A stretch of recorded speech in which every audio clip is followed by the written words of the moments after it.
हाँ जी प्यारे विद्यार्थियों, आप सभी लोगों का फिर से स्वागत है हमारी इस क्लास में। और सभी विद्यार्थी वर्ग हमारा बहुत अच्छे तरीके से मेहनत कर रहा है। हम भी आप लोगों के साथ बहुत अच्छे तरीके से मेहनत कर रहे हैं। बस आप इसी तरह मेहनत करते रहिए और आप लोगों की फिजिक्स काफ़ी जल्दी और बहुत ही अच्छे तरीके से बेस्ट के तौर पर आपकी हो जाएगी। चलिए हम लोग अपने सिलेबस को धीरे धीरे आगे बढ़ाते हुए चल रहे हैं और हमारा 4th चैप्टर चल रहा है। 4th चैप्टर में हम लोग पिछली क्लास में संधारित्र कंप्लीट कर पढ़ चुके हैं। संधारित्र क्या हैं, कितने प्रकार के हैं, हम लोगों ने पढ़ा कि संधारित्र 2 प्रकार के होते हैं, समांतर प्लेट संधारित्र और गोलीय संधारित्र।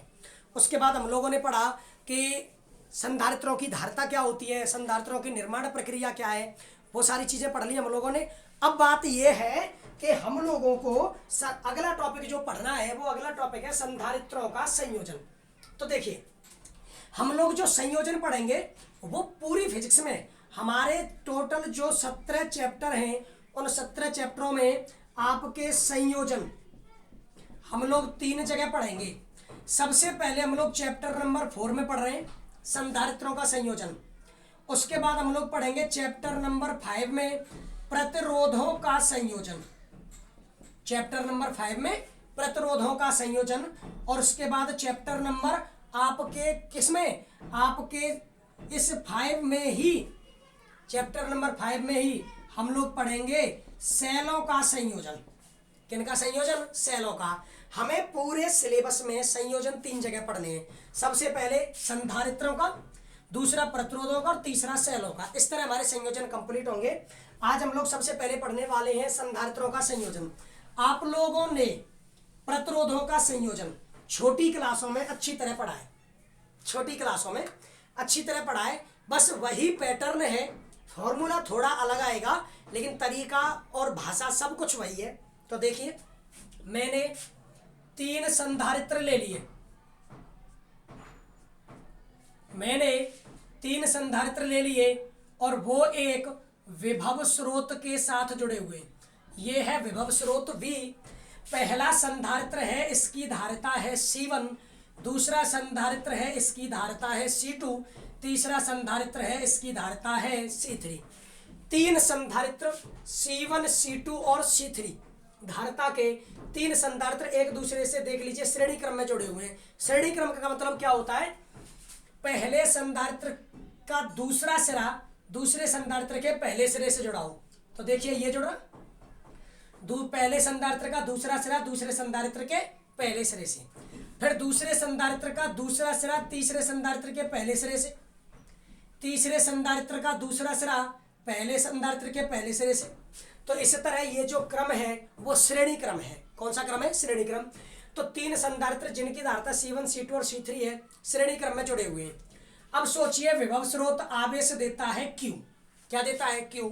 तो इस संधारित्र पर आवेश Q जाएगा, उसके बाद इस संधारित्र पर भी आवेश Q जाएगा और उसके बाद इस संधारित्र पर भी आवेश Q जाएगा, क्योंकि तीनों को एक ही विभव स्रोत से आवेश मिल रहा है। तो तीनों के लिए आपका जो आवेश है वो एक समान हो गया। लेकिन तीनों संधारित्रों के सिरे अलग अलग हैं, तीनों संधारित्रों के सिरे अलग अलग बिंदुओं पर जुड़े हुए हैं, तो विभवांतर तीनों के लिए अलग अलग होगा। भाई आप लोग एक बात बताइए, मान लीजिए ये कोई युक्ति है A, इसके लिए विभवांतर ज्ञात करना है तो विभवांतर इसके सिरों के मध्य ज्ञात करते हैं, इसके सिरों के मध्य विभवांतर ज्ञात करते हैं। तो विभवांतर जब इसके सिरों के मध्य ज्ञात करेंगे तो अगर सिरे एक बिंदु पर है तो विभवांतर भी एक समान या विभव भी एक समान, और अलग अलग बिंदुओं पर जुड़े हुए हैं सिरे तो विभवांतर यानी विभव अलग अलग। इसके सिरे, इसके सिरे और इसके सिरे एक ही बिंदु पर नहीं जुड़े हुए, अलग अलग हैं। तो इन तीनों संधारित्रों के विभवांतर यानी विभव अलग अलग होंगे। यही सारी चीज मैंने लिखी है। देखिए हम लोग सबसे पहले संधारित्रों का श्रेणी क्रम संयोजन पढ़ रहे हैं, सीरीज कॉम्बिनेशन। माना C1, C2 व C3 धारिता के 3 संधारित्र चित्रानुसार एक विभव स्रोत V से श्रेणी क्रम में जुड़े हैं। इस संयोजन में प्रत्येक संधारित्र के सिरों पर विभवांतर, प्रत्येक संधारित्र के सिरों पर विभवांतर भिन्न भिन्न होगा, अलग अलग होगा, लेकिन आवेश कैसा होगा? एक समान। ये आपके कॉम्पिटेटिव पॉइंट हैं। कंपटीशन में जब भी पूछेगा इस टॉपिक में से ऐसे पॉइंट पूछेगा कि इन तीनों पर आवेश कैसा होगा? एक समान। तो देखिए, तो आगे बढ़ते हैं। संधारित्रों के श्रेणी क्रम संयोजन। तो संधारित्रों के श्रेणी क्रम संयोजन में तुल्य विभव या तुल्य विभवांतर, इन तीनों को टोटल विभव मिल रहा है V, जो कितने भागों में बट गया? 3 भागों में। पहले संधारित्र के सिरों पर विभव V1, दूसरे संधारित्र के सिरों पर विभव V2 और तीसरे संधारित्र के सिरों पर विभव V3। तो तुल्य विभवांतर V बराबर V1 plus V2 plus V3, V बराबर V1 plus V2 plus V3। Total ये तीनों जुड़कर ही तो ये विभव होगा, ठीक है। परंतु धारिता के सूत्र से, बताइए Q बराबर क्या होता है? CV। तो यहां से V बराबर क्या हो गया? Q upon C। तो मान रखने पर V की जगह पे लिखा आप लोगों ने Q अपॉन C। V की जगह पर क्या लिखा? Q upon C। V1 की जगह पर आवेश तो Q है भाई। तीनों संधारित्रों के सिरों पर आवेश कैसा है? एक समान। आवेश कैसा है? एक समान। लेकिन पहले संधारित्र की धारिता C1, फिर दूसरे के लिए धारिता C2, फिर तीसरे के लिए धारिता C3। आप लोग Q अपॉन C, इन सब में से Q कॉमन ले लो तो 1 upon C1 plus 1 upon C2 plus 1 upon C3। Q से Q कट गया तो 1 अपॉन C बराबर 1 upon C1 plus 1 upon C2 plus 1 upon C3। तो अतः संधारित्रों के श्रेणी क्रम संयोजन में तुल्य धारिता, संधारित्रों के श्रेणी क्रम संयोजन में तुल्य धारिता निकली 1/C बराबर 1/C1 plus 1/C2 plus 1/C3। Clear है? आगे बढ़ो उससे पहले समझ लीजिए, मैंने 3 संधारित्र C1, C2 और C3 धारिता के श्रेणी क्रम में विभव स्रोत V से जोड़ दिए। चूंकि तीनों श्रेणी क्रम में जुड़े हुए हैं तो आवेश एक समान जाएगा। तो तीनों संधारित्रों के सिरों पर विभव आवेश एक समान, परंतु तीनों संधारित्रों के सिरे अलग अलग बिंदुओं पर जुड़े हुए हैं तो तीनों के लिए विभवांतर यानी विभव अलग अलग। तो परिणामी विभव V1 plus V2 plus V3। V बराबर क्या होता है? Q upon C। तो V की जगह पे Q upon C1 plus Q upon C2 plus Q upon C3। मैंने Q कॉमन ले लिया तो यहाँ से आ गया 1 upon C1 plus 1 upon C2 plus 1 upon C3। Q से Q कट गया तो 1 अपॉन C बराबर 1 upon C1 plus 1 upon C2 plus 1 upon C3। तो अतः संधारित्रों के श्रेणी क्रम संयोजन में तुल्य धारिता का फॉर्मूला क्या आया?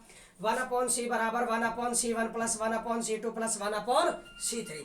क्लियर है? तो चलिए आगे बढ़ते हैं। यदि n संधारित्र श्रेणी क्रम में जुड़े हो, यदि n संधारित्र श्रेणी क्रम में जुड़े हो तो तुल्य धारिता, यदि n संधारित्र श्रेणी क्रम में जुड़े हैं तो तुल्य धारिता का फॉर्मूला क्या होगा? 1 अपॉन C सीरीज यानी श्रेणी क्रम में, तो 1 upon C1 1 upon C2 plus 1 upon C3 से लेकर कहाँ तक? 1 अपॉन Cn, आपका 1 अपॉन Cn। तो चलिए इस लाइन को गलत खिंच गई है, इसको नीचे से खींच देते हैं। तो तब धारिता क्या निकली? 1 अपॉन C सीरीज बराबर 1 upon C1 plus 1 upon C2 plus 1 upon C3 से लेकर कहाँ तक? Cn तक। अब आगे बढ़ते हैं।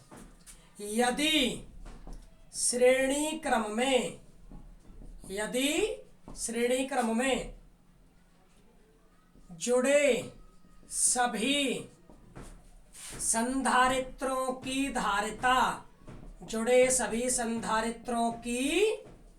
धारिता समान हो, जुड़े सभी संधारित्रों की धारिता कैसी हो? समान हो। तो आप ही बताइए, मान लीजिए सभी की धारिता समान है, तो C1 बराबर C2 बराबर C3 बराबर C4 dash dash dash Cn बराबर C, सबकी धारता C है। तो आप फॉर्मूला लगाइए, 1/C सीरीज बराबर 1/C1 की जगह पे 1/C plus 1/C plus 1/C और कितनी बार, n बार, कितनी बार, n बार। तो जोड़ दीजिए 1/C सीरीज बराबर 1/C इंटू n। तो आपका C सीरीज बराबर बोलिए क्या निकल कर आएगा, C/n। C सीरीज बराबर C/n। अब आप एक बात बताइए, मान लीजिए सभी संधारित्र n संधारित्र जिनकी धारता समान है, श्रेणी क्रम में जुड़े हुए हैं, तो तुल्य धारता निकली C/n। तो धारता बढ़ी या घटी, बताइए। n का भाग लग रहा है, 5 माइक्रोफैरड धारता के 5 ही संधारित्र श्रेणी क्रम में जुड़े हुए, तो परिणामी धारता निकालने के लिए 5 माइक्रोफैरड में 5 का भाग देना पड़ेगा, 1 माइक्रोफैरड आएगा। तो धारता बढ़ी है या घटी है, घटी है। तो क्या लिखेंगे, अतः संधारित्रों के श्रेणी क्रम में, संधारित्रों के श्रेणी क्रम में तुल्य धारिता, संधारित्रों के श्रेणी क्रम में तुल्य धारिता घट जाती है, तुल्य धारिता घट जाती है। क्लियर है बच्चों। तो इस तरह हम लोगों ने संधारित्रों का श्रेणी क्रम संयोजन पढ़ा, श्रेणी क्रम संयोजन। आपको इसे यहीं से हेडिंग डाल के यहाँ तक नोट करना है, नॉर्मल है, कोई समझने में ऐसी परेशानी नहीं है। बस आप लोग इसको पूरा नोट कीजिए ताकि मैं इसके दूसरे संयोजन समांतर क्रम संयोजन को करा सकूं, क्योंकि उसके बाद फिर मुझे बहुत सारे न्यूमेरिकल कराने हैं। चलिए लिखिए फटाफट।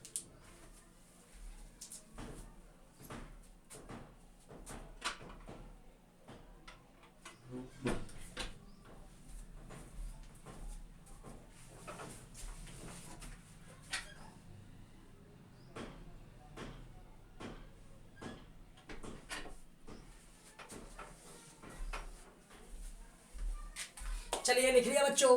अब हम लोग आगे बढ़ने वाले हैं संधारित्रों के समांतर क्रम संयोजन पे, और समांतर क्रम संयोजन में कोई ज़्यादा अंतर नहीं आएगा। तो देखिए कैसे हम लोग ये इसी में अपन लोग समझते हुए बड़े आसानी से और बड़े इजी वे में। मुझे पता है कि मुझ में इतना ज्ञान नहीं है, लेकिन मैं एक बात का भरोसा आपको सबको दिलाना चाहूँगा कि मैं जो कुछ भी पढ़ाऊँगा वो आप लोगों को बेस्ट पढ़ाऊँगा। इस बात का भरोसा रखिए हम पे। आप लोगों को जो भी नॉलेज हमारे चैनल से मिलेगी वो आपकी ऑथेंटिक और कंप्लीट नॉलेज मिलेगी, बेस्ट नॉलेज मिलेगी। तो चलिए हम लोग बात करते हैं अब संधारित्रों के। अब हमारी बारी है दूसरे पॉइंट की, संधारित्रों का समांतर क्रम संयोजन। अब हम बारी है संधारित्रों का समांतर क्रम संयोजन। तो भाषा में क्या बदलाव आएगा, माना C1 C2 व C3 धारता के 3 संधारित्र चित्रानुसार एक विभव स्रोत V से श्रेणी क्रम की बजाय आपके समांतर क्रम में जुड़े हैं, विभव स्रोत V से समांतर क्रम में जुड़े हैं। इस संयोजन में प्रत्येक संधारित्र के सिरों पर विभवांतर भिन्न भिन्न, ये बदल जाएगा। और कैसे बदलेगा वो मैं भी आपको समझाऊंगा। विभवांतर समान एवं आवेश भिन्न भिन्न होगा। अब ये कैसे बदला ये आप लोग आराम से समझिए। मैंने 3 संधारित्र लिए और 3 संधारित्रों को मैंने समांतर क्रम में जोड़ा। 3 संधारित्रों को मैंने समांतर क्रम में जोड़ा। ऐसे ही जोड़ते हैं समांतर क्रम में, एक के ऊपर एक। सभी संधारित्रों का पहला सिरा एक बिंदु पर, दूसरा सिरा दूसरे बिंदु पर, और इनके बीच में जोड़ दिया एक विभव स्रोत। इनके बीच में जोड़ दिया एक विभव स्रोत। ये बिंदु A और ये बिंदु B। पहले संधारित्र की धारिता C1, दूसरे की C2 और तीसरे की C3। ओके, क्लियर है। 3 संधारित्र जुड़ गए प्रतिरोधों की तरह समांतर क्रम में C1 C2 और C3। अब सोचिए, यहां से आवेश जा रहा है Q। क्या जा रहा है, Q। यहां पर जाकर ये कितने भागों में बटेगा, 3 भागों में। यहां पर जाकर ये 3 भागों में बट जाएगा। पहला भाग Q1 दूसरा भाग Q2 और तीसरा भाग Q3। तो बताइए तीनों संधारित्रों को पहुंचने वाला आवेश एक समान है या भिन्न भिन्न? तो आवेश भिन्न भिन्न है, तो देखिए आवेश भिन्न भिन्न होगा। दूसरा, सभी संधारित्रों का पहला सिरा बिंदु ए पर और दूसरा सिरा बिंदु बी पर है। बिंदु ए और बी के बीच में ही कौन जुड़ा हुआ है? विभव स्रोत V। बिंदु ए और बी के बीच में ही कौन जुड़ा हुआ है? विभव स्रोत V। तो V जुड़ा हुआ है, तो जितना विभव इस विभव स्रोत का है उतना ही विभव तीनों संधारित्रों के सिरों पर होगा कि नहीं होगा? क्योंकि सिरे तो एक समान है, तो विभव कैसा होगा? समान। विभव कैसा होगा? समान होगा। क्लियर है? अब आगे बढ़ते हैं। तो संधारित्रों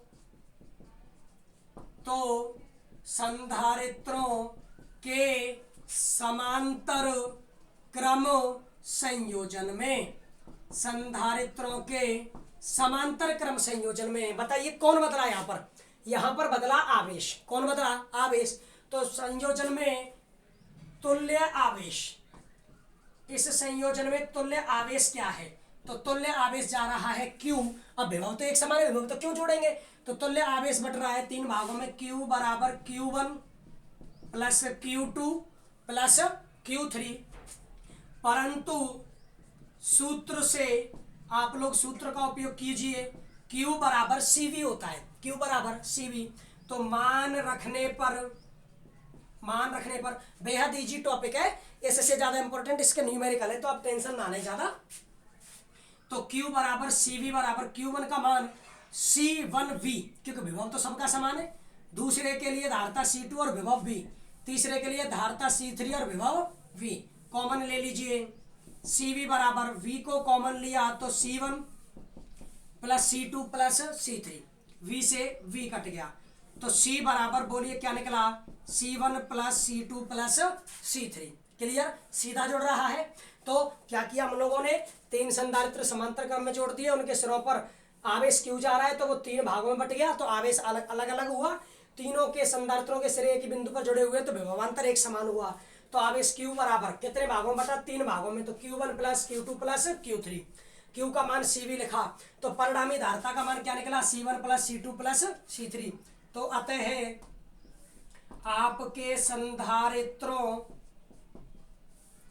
के समांतर क्रम संयोजन में, संधारित्रों के समांतर क्रम संयोजन में तुल्य धारिता, संधारित्रों के समांतर क्रम संयोजन में तुल्य धारिता C बराबर C1 plus C2 plus C3, ये तुल्य धारिता निकली।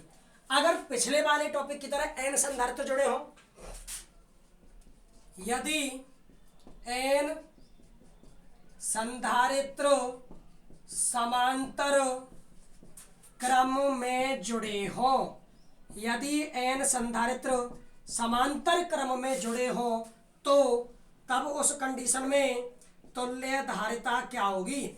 तब धारिता होगी C पैरेलल, समांतर क्रम संयोजन में तुल्य धारिता C पैरेलल बराबर C1 plus C2 plus C3 से लेकर कहाँ तक? Cn तक। से लेकर कहाँ तक? Cn तक। सीधा जुड़ गया। अब आगे बढ़ते हैं। यदि समांतर क्रम में जुड़े सभी संधारित्रों, यदि समांतर क्रम में जुड़े सभी संधारित्रों की धारिता समान हो, की धारिता कैसी हो? समान हो। तो समान होने की कंडीशन क्या है? C1 बराबर C2 बराबर C3 डैश डैश बराबर Cn और बराबर क्या हो जाएगा? C। C1 बराबर C2 बराबर C3 से डैश डैश डैश Cn और बराबर में क्या हो गया? C। तो अब तुल्य धारिता क्या होगी? तुल्य धारिता C पैरेलल बराबर C प्लस C कितनी बार? n बार। कितनी बार? n बार। तो बताइए C पैरेलल बराबर क्या निकला? NC। क्या निकला? NC, क्योंकि C प्लस C कितनी बार हो रहा है? n बार, तो n का गुणा हो गया NC। अब आप बताइए कि श्रेणी क्रम में तो धारिता घटी थी, समांतर क्रम में घटी है या बढ़ी है? n का गुणा हो रहा है। 5 माइक्रोफैरड धारिता के 5 ही संधारित्र समांतर क्रम में जुड़े हुए हैं, तो तुल्य धारिता के लिए 5 माइक्रोफैरड में 5 का गुणा करना पड़ेगा। 25 माइक्रोफैरड हो गया, घटाया बढ़ा बढ़ा, तो क्या लिखोगे, अतः संधारित्रों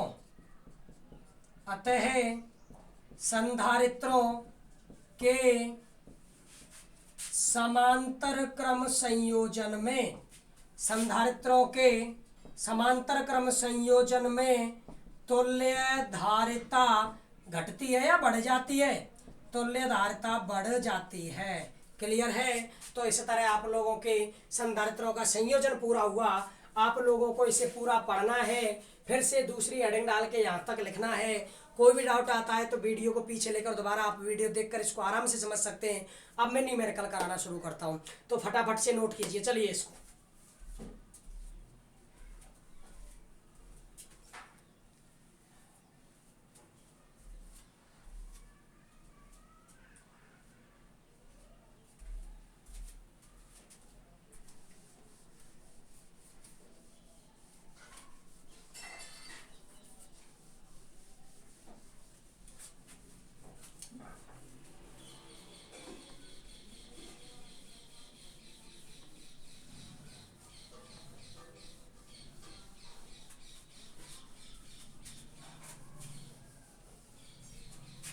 देखिए, हालांकि हर टॉपिक में मैं पहले एग्जांपल कराता हूँ, उसके बाद न्यूमेरिकल, लेकिन इस टॉपिक में सबसे पहले हम लोग न्यूमेरिकल करेंगे, क्योंकि इसमें जितने भी एग्जांपल बुक में दे रखे हैं वो तो बुक में सॉल्व हैं, तो हो सकता है कि उनको आप आराम से समझ लो, संयोजन के हैं।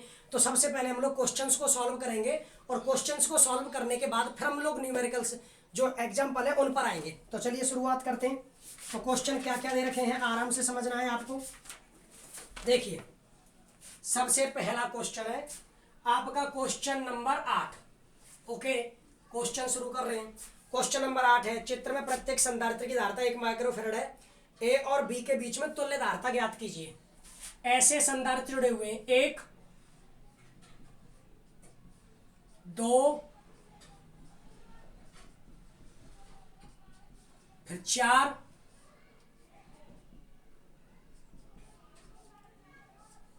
ये बिंदु ए है और ये बी।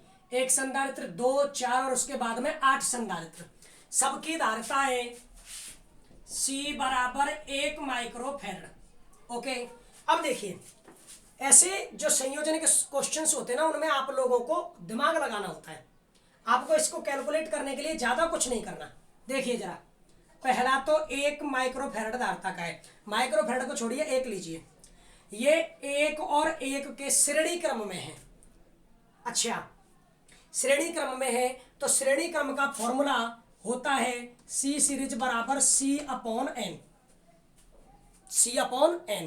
ओके, तो देखिए 1 माइक्रोफैरड धारिता है और N का मान कितना है, N का मान है आपका 2 संधारित्र हैं तो 2, तो इनका कैलकुलेट होकर आपका C अपॉन N से C अपॉन N, C का मान 1 और N का मान 2, तो ये आ गया 1/2। जैसे ये 1/2 आया, वैसे ही ये 4 संधारित्र है तो 1/2 की जगह पर यहाँ पर आ जाएगा 1/4। क्या आएगा, 1/4। फिर 8 संधारित्र हैं तो इसके लिए क्या आएगा, 1/8। क्लियर, 1/8। अब आपको ए और बी के बीच में परिणामी धारिता निकालनी है। इस क्वेश्चन में याद रखना, आपकी बुक में जो क्वेश्चन दे रखा है वो 8 संधारित्रों तक है, पर वास्तविकता में ये क्वेश्चन अनंत श्रेणियों तक है। कितनी श्रेणियां, अनंत। यानी ऐसे जुड़े हुए 1 फिर 2 फिर 4 फिर 8 फिर 16 फिर 32 ऐसे करके जुड़े हुए, लेकिन आपकी बुक में जो दे रखा है वो आपका केवल इन 8 तक ही दे रखा है। मिसप्रिंटिंग है, लेकिन मैं वही करा रहा हूँ, आप कंफ्यूज नहीं हो उससे। तो देखिए, अब ये सब के सब समांतर क्रम में, सब के सब कैसे क्रम में है, समांतर क्रम में। ये C1 का मान, ये C2 का मान, ये C3 का और ये C4 का। ठीक है, ये C4 का है, तो परिणामी धारिता निकालनी है समांतर क्रम में। तो C1 plus C2 plus C3 plus C4, तो C1 का मान 1, C2 का मान 1/2, C3 का मान 1/4 और C4 का मान 1/8। बस कैलकुलेट कर देना है और जो उत्तर आए वो लिख देना है। क्लियर है। ये उत्तर किताब से मैच नहीं करेगा, क्योंकि किताब में अनंत श्रेणियों वाला उत्तर दे रखा है। दोबारा समझिए, 1 संधारित्र फिर 2 फिर 4 और फिर 8। 2 की धारिता क्या होगी, 1/2, क्योंकि समान धारिता है और 2 संधारित्र है। तो सी अपॉन एन के फॉर्मूले से 1/2, ऐसे 4 संधारित्र है तो 1/4, 8 है तो 1/8। और फिर ये कैसे क्रम में है? आपके समांतर क्रम में। समांतर क्रम में डायरेक्ट जोड़ते हैं तो हम लोगों ने डायरेक्ट जोड़ दिया। Is that clear? अच्छा, इसको लिखने से पहले एक छोटा सा पॉइंट रह गया है, वो मैं यहां पर करा रहा हूं। वो पॉइंट आपको लिखना है, इस एग्जाम्पल को लिखने से पहले ये पॉइंट लिखना है, और वो पॉइंट है आपका सी पैरेलल व सी सीरीज में संबंध। वो बाई मिस्टेक जल्दी में हम भूल गए। तो देखिए, सी पैरेलल व सी सीरीज में संबंध निकालना है, यानी आप लोगों ने सी सीरीज निकाला सी अपॉन एन और सी पैरेलल निकाला एन सी। इनमें क्या रिलेशन है वो यूज करना है। तो देखिए, सूत्र से आपका सी सीरीज बराबर सी अपॉन एन, तो सी सीरीज बराबर N C S. C series बराबर क्या? सी बराबर क्या हो जाएगा? N C S. व सी पैरेलल बराबर क्या है? N C. तो सी का मान रखने पर, सी का मान रखने पर, तो आप इसमें सी पैरेलल में एन, सी का मान रखिए और सी का मान है एन सी सीरीज। तो सी पैरेलल बराबर N into N, N square, और क्या हो जाएगा? सी सीरीज। सी पैरेलल बराबर क्या हो जाएगा? N square C series. दोबारा समझिए, सी सीरीज बराबर होता है सी अपॉन एन। सी सीरीज बराबर क्या होता है? सी अपॉन एन। तो यहाँ से सी निकालेंगे तो एन सी एस, तो सी पैरेलल होता है एन सी, तो इसमें आप सी का मान रख दीजिए तो एन सी एस। तो एन इंटू एन क्या हो जाएगा? एन स्क्वायर, और साथ में C S. Is that clear? तो आपका रिलेशन आया C parallel equal to N square C series. C parallel equal to N square C series. तो यहाँ तक आप लोगों ने अच्छी तरह समझ लिया। पहले आपको ये लिखना है और उसके बाद ये एग्जाम्पल लिखना है, ठीक है? तो आप इसको लिख के इसको नोट करोगे। ये क्लियर है? एक बार रिपीट कर देता हूँ। संधारित्रों के श्रेणी क्रम संयोजन में तुल्य धारिता का फॉर्मूला निकला सी सीरीज बराबर सी अपॉन एन। यहाँ से सी का मान निकाला। सी पैरेलल का फॉर्मूला निकला एन सी, उसमें सी का मान लिख दिया तो ये निकल कर आ गया। क्लियर? अब ये लिखने के बाद आप ये एग्जाम्पल लिखोगे, ठीक है? इस एग्जाम्पल में क्या है? एक संधारित्र 2, 4 और 8, एक का तो एक ही रहेगा लेकिन दो श्रेणी क्रम में है, तुल्य धारिता समान धारिता है एक। तो सी अपॉन एन के फॉर्मूले से, क्योंकि सी सीरीज बराबर सी अपॉन एन, समान धारिता हो तो 1/2, क्योंकि दो संधारित्र है, फिर 4 है तो 1/4 और 8 है तो 1/8। इस तरह ये सब के सब अब आगे समांतर क्रम में, तो समांतर क्रम में निकालने के लिए हम लोगों ने सबको जोड़ दिया। समांतर क्रम में निकालने के लिए हम लोगों ने सबको जोड़ दिया और समांतर क्रम से जोड़ के उत्तर निकल आया। तो चलिए इसको यहाँ तक लिख लेना है। अब हम लोग आगे बढ़ते हैं अपने और एग्जाम्पल्स पे। चलिए, बस याद रखिए कि यहाँ पर अगर आप लोगों ने ये संयोजन के एग्जाम्पल क्वेश्चन ढंग से कर लिए तो आपको आगे कोई समस्या नहीं आएगी। आगे कोई समस्या नहीं आएगी, आप आराम से कर लेंगे। तो देखिए, 9वां क्वेश्चन, 9वें क्वेश्चन को मैं डायग्राम बना रहा हूं।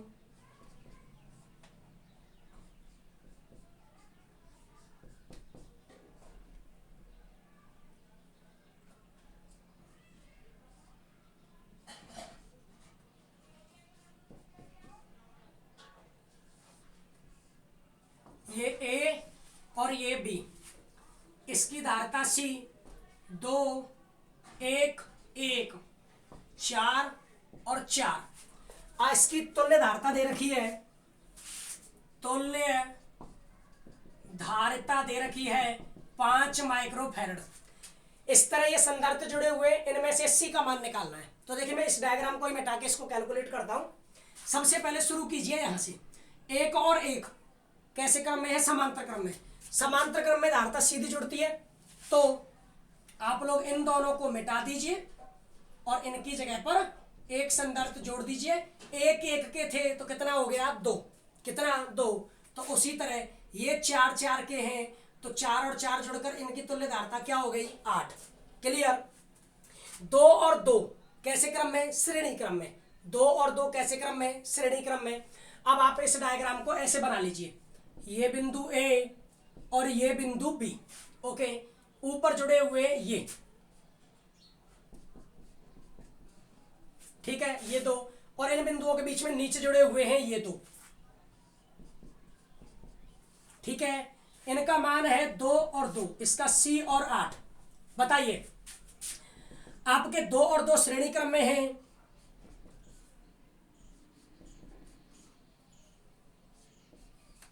तो 2 और 2 जब श्रेणी क्रम में है तो श्रेणी क्रम में जोड़ोगे तो C/n का फॉर्मूला, या फिर वैसे जोड़ दीजिए 1/c बराबर 1/c1 प्लस 1/c2। तो 1/2 प्लस 1/2, तो आधा प्लस आधा क्या हो गया 1, उल्टा करोगे तो भी 1 आएगा तो 1। और इन दोनों का अब जब ये फॉर्मूला है तो क्या मैं इसको ऐसे भी लिख सकता हूँ 1/c1 प्लस 1/c2 को 1/c बराबर लासा ले लीजिए C1 C2, तो ऊपर आएगा C1 प्लस C2, तो C बराबर C1 C2 बटे C1 प्लस C2। तो वैसे ये C और 8 श्रेणी क्रम में है तो इस C1 C2 बटे C1 प्लस C2 से 8C बटे 8 प्लस C। ऑल राइट, चलिए अब यहाँ पर आपके ये 8C और 8 प्लस C और 1 समांतर क्रम में है तो तुल्य धारता 5 दे रखी है, तो तुल्य धारता 5 के बराबर जोड़िए इनको 1 प्लस, क्योंकि सीधा जुड़ेगा समांतर क्रम संयोजन में होता है C1 plus C2 plus C3, तो 1 प्लस 8C बटे 8 प्लस C, 8C बटे 8 प्लस C। तो आपका फॉर्मूला आया 1 plus 8C upon 8 plus C equal to 5 microfarad, और यहाँ से कैलकुलेट करके C निकाल लेना है। क्लियर, यहाँ तक आपको समझ में आई गया। 1 और 1 था समांतर क्रम में जुड़कर 2 हो गया, 4 और 4 था समांतर क्रम में जुड़कर 8 हो गया। ये 2 और 2 श्रेणी क्रम में है, C और 8 श्रेणी क्रम में है, और ये एक दूसरे के समांतर क्रम में है A और B के बीच में। देखिए 2 और 2 का श्रेणी क्रम से सॉल्व करेंगे, सॉल्व तो कर सकते हो आप लोग, तो 1 आएगा। C और 8 का देखिए श्रेणी क्रम में फॉर्मूला होता है 1/C equal to 1/C1 plus 1/C2, लासा आ गया C1 C2, तो ऊपर आएगा C1 प्लस C2, तो C बराबर C1 C2 बटे C1 प्लस C2, उल्टा कर देंगे तो आप लोग ये फॉर्मूला यूज करोगे श्रेणी क्रम में प्रतिरोधों के समांतर क्रम वाला। आप लोग एक बात सोचिए, जो फॉर्मूला प्रतिरोधों के समांतर क्रम में हुआ करता था 1/R बराबर 1/R1 plus 1/R2 plus 1/R3, वो संधारित्रों के श्रेणी क्रम में है 1/C बराबर 1/C1 plus 1/C2 plus 1/C3। जो फॉर्मूला प्रतिरोधों के श्रेणी क्रम में था R1 plus R2 plus R3, वैसा फॉर्मूला संधारित्रों के समांतर क्रम में है। क्लियर, तो ऐसे करके याद कर लेना है। फिर आप लोगों ने इन दोनों को समांतर क्रम में है तो जोड़ दिया 1 प्लस 8C बटे 8 प्लस C, इस फॉर्मूले से इन दोनों को कैलकुलेट किया तो C1 और C2 8C बटे 8 प्लस C, और समांतर क्रम में है इन दोनों को जोड़ दिया और जोड़कर किसके बराबर कर दिया 5 के बराबर। अब कैलकुलेट करोगे और किसका मान निकालोगे C का, किसका C का।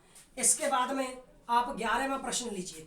11वां प्रश्न इतना ईजी है कि आप खुद कर सकते हो, समझाऊंगा मैं इसको, कैलकुलेट आपको खुद करना है।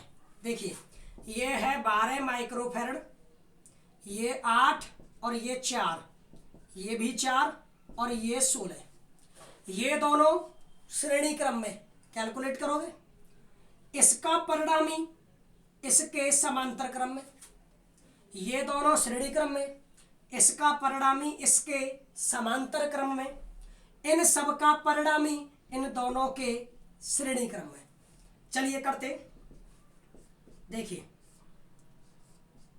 ये तो 4 है, ये 16 है, 8 और 4 को श्रेणी क्रम से करिए, ये रहा श्रेणी क्रम का सूत्र, तो 4 गुणा 8 बटे 4 प्लस 8, 8 चौका 32 बटे 8 और 4 12, तो काट दीजिए 2 से ये 16 और 2 छिक्की 12, ठीक है, और 2 से 8 बार और 2 से 3 बार, तो ये आया इनका परिणामी 8/3। अब 8/3 और 4 समांतर क्रम में, तो ये सीधे जुड़ेंगे, ये सीधे जुड़ेंगे 8/3 और 4, तो ये 8/3 प्लस 4 इधर 12। ओके, अब फिर से 12, 4 तिया 12, 12 और 8 20/3 और 16 और ये 12। अब ये तीनों है श्रेणी क्रम में। अब ये तीनों कैसे क्रम में है? श्रेणी क्रम में। और श्रेणी क्रम के लिए इन तीनों के लिए आप लोगों का फॉर्मूला सीधा ये लगेगा 1/C सीरीज बराबर 1/C 1 + 1/C2 + 1/C3। 1/C1 तो C1 का मान है 12, तो 1/12। फिर C2 का मान है 20/3, तो 1/20/3, और 1 + 1/C3, तो प्लस का 1/16। ठीक है, कैलकुलेट करिए और आंसर निकालिए। Is that clear? तो आप लोगों ने इनको करना है। इनको करने के बाद में अब हम लोग फिर से आगे बढ़ते हैं। देखिए, अगर मान लीजिए आज की क्लास से हमारे कुछ एग्जाम्पल वगैरह रह भी जाएंगे तो आप चिंता ना करें, हम अगली क्लास में कराएंगे। वैसे तो हम छोड़ेंगे नहीं, सारे के सारे कराएंगे। चलिए अब हम लोग आगे बढ़ते हैं अपने और एग्जाम्पल्स की तरफ। देखिए, एग्जाम्पल तो आप कर ही लेंगे और हम लोग न्यूमेरिकल्स पर ध्यान दे रहे हैं। तो अब इसका 10वां क्वेश्चन, 10वें क्वेश्चन में चलिए ऐसा करिए, इनको हम 2-3 न्यूमेरिकल छोड़ देते हैं अगली क्लास के लिए, और हम लोग इसका 14वां करा देते हैं आपको। 14वें में ऐसे दे रखा है, दिख नहीं रहा शायद, ये मार्कर थोड़ा सा वीक हो गया, दूसरा और ले लेते हैं। ये ऐसे दे रखा है और दूसरी प्लेट ऐसे दे रखी है, ये ए और ये बी। ओके, मान लीजिए पहली प्लेट धनावेशित है, दूसरी प्लेट ऋणावेशित है, तो ये प्लस, ये भी प्लस, ये माइनस, ये भी माइनस। बताइए कितने संधारित्रों का निर्माण हुआ? संधारित्र का निर्माण तब होगा जब एक प्लेट प्लस होगी और दूसरी प्लेट माइनस होगी। तो देखिए, एक प्लेट प्लस और दूसरी प्लेट माइनस, तो एक संधारित्र यहाँ पर दोनों माइनस है तो यहाँ पर कोई संधारित्र नहीं होगा। ये माइनस और ये प्लस, दूसरा संधारित्र यहाँ। एक वो परिणामी धारिता पूछ रहा है, तो परिणामी धारिता C1 + C2 पहले की A∈0/D प्लस A∈0/D, तो बोलो क्या हो गया? 2A∈0/D। क्लियर? इसके बाद में दूसरा पार्ट दे रखा है, इसका दूसरा पार्ट दे रखा है ऐसे, ए और बी। पहला ये प्लस है, ये बी माइनस है, तो ये प्लस, बी माइनस, ये इसकी वजह से ये प्लस और ये प्लस, इसकी वजह से ये माइनस और ये माइनस। अब बताइए कितने संधारित्र बने? प्लस और माइनस से एक संधारित्र यहाँ पर बन गया, माइनस प्लस से दूसरा संधारित्र यहाँ पर बन गया, प्लस और माइनस से तीसरा संधारित्र यहाँ पर बन गया। अब कितने संधारित्र हुए? 3। तो टोटल धारिता में जैसे यहाँ पर 2 संधारित्र बने तो 2A∈0/D है, तो यहाँ पर क्या आ जाएगा? 3A∈0/D, 3A∈0/D। क्लियर है? यहाँ पर 2 संधारित्र बने और यहाँ पर 3, क्योंकि पहली प्लेट प्लस है, ये माइनस है, तो यहाँ पर प्लस माइनस से 2 बने। पहली प्लेट प्लस और दूसरी प्लेट माइनस, तो प्लस माइनस से 1, माइनस प्लस से दूसरा और प्लस माइनस से तीसरा, 3 संधारित्र बने, तो तुल्य धारिता हो गई 3A∈0/D। क्लियर? अब सुनिए आराम से, सारे एग्जाम्पल एक भी नहीं करा पाया मैं, एग्जाम्पल ट्राई करने हैं आपको खुद। जो कुछ समझ में नहीं आएगा मैं बताऊंगा, मुझे पता है कौन सा एग्जाम्पल आपसे नहीं होगा।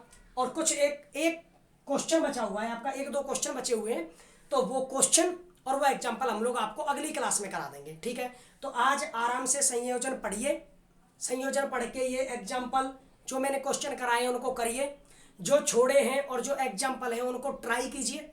अगर वो आपसे हो जाते हैं तो समझ लीजिए आपकी पढ़ाई बहुत बेस्ट चल रही है, नहीं होते हैं तो भी डरने की बात नहीं है, मैं आप लोगों को कल की क्लास में उन सबको करा दूंगा। क्लियर? तो आप सब लोग ढंग से मेहनत करते रहिए, बहुत अच्छी पढ़ाई कर रहे हैं आप सब लोग, बस मेहनत इसी तरह जारी रखिए। और हमारी तरफ से आप सब लोगों के लिए शुभकामनाएं कि आपका भविष्य उज्जवल हो। और लॉकडाउन में जो कोरोना वायरस की वजह से जो बीमारी फैली है, इतनी विपरीत परिस्थितियां हमारे चारों ओर उत्पन्न हुई हैं, उन विपरीत परिस्थितियों में हमने अपने समय का बहुत ही अच्छे तरीके से सदुपयोग किया है। तो आप लोग भी सदुपयोग करें और अपने समय का सदुपयोग करते हुए अपनी पढ़ाई को बेहतर बनाएं। धन्यवाद।